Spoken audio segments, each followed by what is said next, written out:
Le revenu de base, c'est la clé de la liberté individuelle. Un revenu de base risque en fait de renforcer cette déstructuration du monde du travail qui est en cours.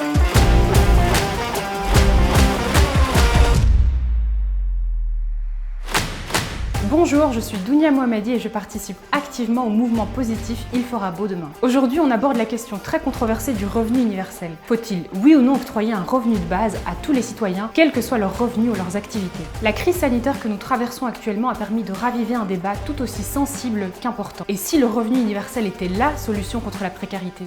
En créant un socle de revenus inconditionnel, il permettrait à chaque citoyen de vivre décemment. Pour en débattre aujourd'hui, face à face, deux experts, deux avis différents. D'un côté, Laurence Blezin, permanente interprofessionnelle à la CSC, elle est plutôt contre. De l'autre, Yannick van den Borgt, professeur de sciences politiques à Saint-Louis-Bruxelles et à l'UC Louvain.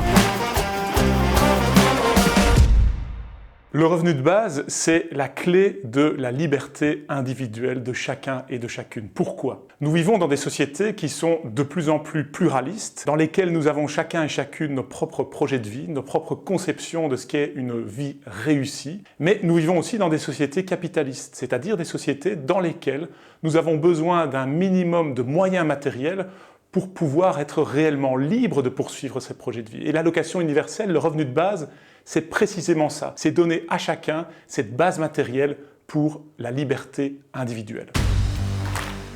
Un argument qu'on met souvent en évidence pour défendre le revenu de base ou l'allocation universelle, c'est que ce dispositif permettrait d'avoir plus de liberté individuelle, c'est-à-dire de pouvoir mettre en place des projets, de pouvoir reconquérir du temps à côté du temps de travail. Quand on regarde la société et les situations d'inégalité, tant sur le plan socio-économique mais aussi sur le plan symbolique et culturel, on peut vraiment se poser la question. Je prends l'exemple des femmes. Aujourd'hui, c'est bien souvent encore les femmes qui doivent prendre un congé thématique, un crédit temps, un temps partiel pour pouvoir s'occuper de leurs enfants, d'une personne malade, de leur foyer. Est-ce qu'un revenu de base ne va pas renforcer encore un petit peu plus ces rapports inégalitaires de genre qui existent dans la société? Bien entendu, l'emploi, le travail, au sens classique du terme, reste très important aujourd'hui pour nous dans nos sociétés. Mais quand on y réfléchit bien, on se rend compte aussi qu'il y a bien d'autres manières de contribuer, de se rendre socialement utile. Par exemple, le volontariat, par exemple, étudier pour se former, par exemple, s'occuper d'enfants en bas âge ou de personnes âgées, par exemple, créer une œuvre artistique. Eh bien, le revenu de base, c'est une façon de valoriser et de reconnaître l'ensemble de ces contributions, y compris en dehors de la sphère du travail au sens étroit.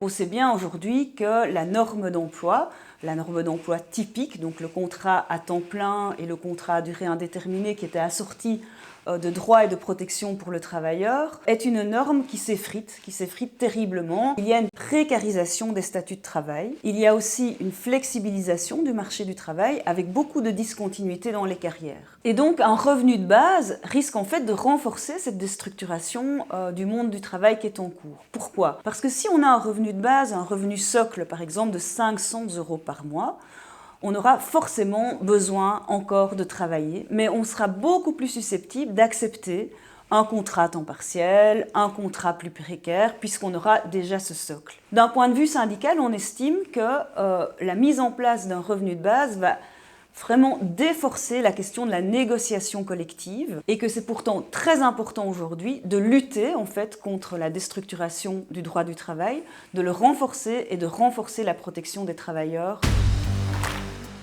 Alors ce qu'il faut mettre en place, d'après moi, c'est une sécurité économique universelle. Mais souvent on dit, mais pourquoi l'universalisme? Pourquoi donner un revenu à tous, y compris à des gens qui n'en ont pas besoin? Bien, je crois que ce qu'il faut bien comprendre, c'est que nous faisons déjà cela beaucoup dans nos sociétés. Nous avons un système de santé universel, nous avons un système éducatif universel, et nous sommes tous très attachés à cet universalisme-là. Alors pourquoi ne pas garantir aussi une sécurité économique universelle à chacune et à chacun?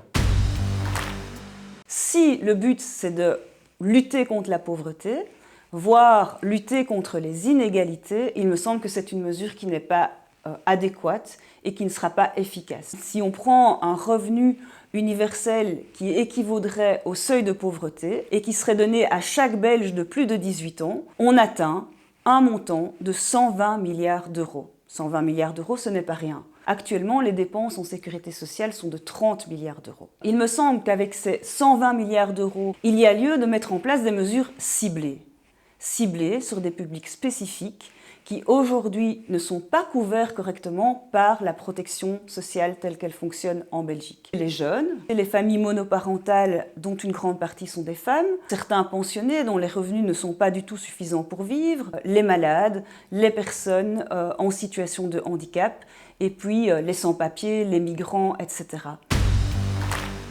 Il s'agit, dans le cas du revenu de base inconditionnel, comme dans le cas de toutes les autres prestations universelles, de trouver un mode adéquat de financement. Le revenu de base inconditionnel s'accompagnerait d'une profonde réforme de la fiscalité qui ferait en sorte que les plus riches financeraient par l'impôt à la fois leur propre revenu de base et celui de celles et ceux qui en ont vraiment besoin à un moment donné. Par exemple, qui en ont besoin parce qu'ils se trouvent dans une situation de pauvreté, mais qui peuvent aussi en avoir besoin parce qu'ils s'engagent dans le volontariat, qu'ils s'engagent dans l'aide aux personnes dépendantes, ou bien qu'ils s'engagent dans la création d'une œuvre artistique. Ce revenu de base leur offrirait vraiment un instrument pour leur liberté et serait financé par ceux qui n'en ont pas besoin à un moment donné.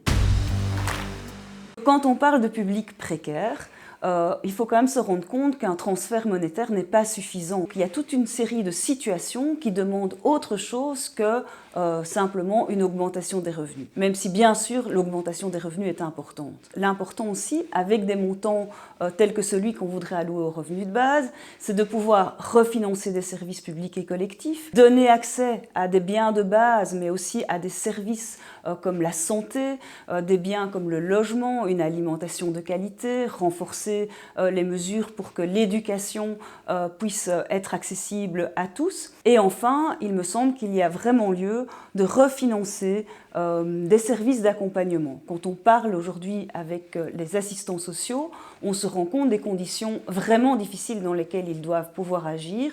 Il faut refinancer ces services, leur donner plus de moyens et surtout plus de temps pour accompagner tous les publics en difficulté.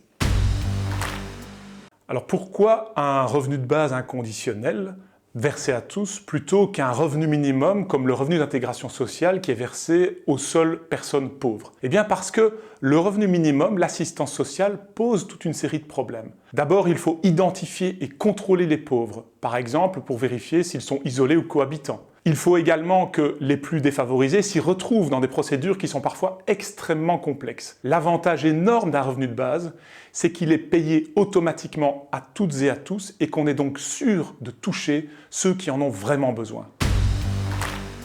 On dit souvent que le dispositif d'allocation universelle va vraiment permettre une simplification administrative. C'est vrai qu'aujourd'hui, quand on regarde un petit peu les démarches administratives, que ce soit pour obtenir un revenu d'intégration, que ce soit par rapport à des démarches chômage, sont des démarches compliquées où il y a de nombreux papiers à remplir, des conditions, etc. Et on constate qu'une série de personnes ne font pas recours aux aides auxquelles ils auraient droit. Et donc, effectivement, il y a là un enjeu essentiel qui est celui de la simplification administrative. Par contre, il ne me semble pas que le revenu de base va permettre cette simplification.